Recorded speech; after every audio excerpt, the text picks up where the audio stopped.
আসসালামু আলাইকুম, সবাইকে স্বাগত জানাচ্ছি আরও একটি নাস্তার রেসিপি দেখার জন্য। এই নাস্তাটি খেতে সবাই বেশি পছন্দ করেন, আর অনেকেই আছেন যারা মাংসের কাঁচা গন্ধের জন্য খেতে পারেন না। তাই আজকে একদম ভিন্নভাবে এই নাস্তাটা তৈরি করে দেখাবো। ভিডিওটি অবশ্যই শেষ পর্যন্ত দেখবেন। আমি একটি বাটিতে নিয়ে নিব 2 কাপ পরিমাণ আটা, তাতে দিয়ে দিব স্বাদমতো লবণ, দিয়ে দিব হাফ টিস্পুন কালো জিরা। কালো জিরাটা অপশনাল, আপনারা চাইলে দিতেও পারেন, না দিতে পারেন। দিয়ে দেব 2 টেবিল চামচ রান্নার তেল।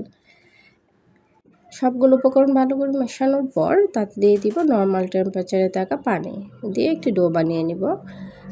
আপনারা এই পদ্ধতিতে যদি অন্তন বানান তাহলে খেতে কিন্তু অনেক বেশি সুস্বাদু হয়। ট্রাস্ট মি, আপনারা একবার হলে বাড়িতে এটা ট্রাই করবেন। এখন একটি প্যানে নিয়ে নিব 1.5 টেবিল চামচের মতো রান্নার তেল, তাতে দিয়ে দিব 2টা এলাচ, দারুচিনি এবং তেজপাতা। সামান্য ভাজা হয়ে গেলে তাতে দিয়ে দেব একটি বড় সাইজের পেঁয়াজ কুচি। পেঁয়াজটা সামান্য ভাজা হয়ে গেলে তাতে দিয়ে দেব হাফ কাপের মতো চিকেনটা কিমা করে নিয়েছি।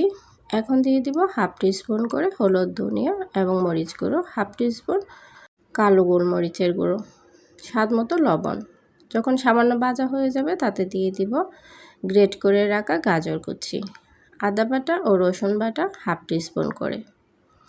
এখন মাংসটা ভালো করে সেদ্ধ হওয়ার জন্য সামান্য পরিমাণ পানি দিয়ে দিব, দিয়ে একটি ঢাকনা দিয়ে 10 মিনিটের জন্য ঢেকে রেখে দেব।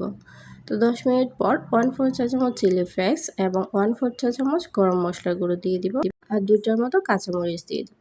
আপনারা চাইলে এখানে কাঁচামরিচ কুচিও দিতে পারেন। মাংস কিমাটা একদম শুকনো শুকনো করে নেব। তো কিমাটা রেডি হয়ে গিয়েছে, দেখেন অনেক বেশি ড্রাই হয়েছে। এখন আগে থেকে করে রাখা ডোটা দিয়ে 2টা রুটি বানিয়ে নেব। পাতলা করে রুটিটা বানানোর চেষ্টা করবেন, তাহলে অনেক বেশি ক্রিস্পি হয়। তো রুটিটা হয়ে গিয়েছে, এখন আমি 4 পাশ কেটে নেব। দেখুন কতটুকু পাতলা হয়েছে, এর চেয়ে পাতলা করার কোনো প্রয়োজন নেই। স্কোয়ার শেপ করে কেটে নিয়েছি। এখন এই রুটিটাকে আমি 4 ভাগ করে নেব। আপনাদের পছন্দ অনুযায়ী ছোট বা বড় করে নিতে পারেন। এখন মাঝখানে পুর দিয়ে দিচ্ছি। এখন সাইড দিয়ে পানি লাগিয়ে নিচ্ছি যাতে পুরটা খুলে না যায়। দেখুন আমি কেমন করে বানাচ্ছি, এভাবে করে বানিয়ে নেবেন। এটা বলার কিছু নেই, আপনারা দেখলেই বুঝতে পারবেন। আশা করি এই রেসিপিটা সবাই পারেন। তাই এই নিয়মে যদি আপনারা অন্থন বানান তাহলে কিন্তু কোনো রকম মাংসের কাঁচা গন্ধ থাকে না, এবং আমার বাসায় তো ওই মাংসটা একদম কেউ পছন্দ করে না। এভাবে করলে সবাই একদম চেটেপুটে খায়। আশা করি সবার কাছে রেসিপিটা ভালো লাগবে।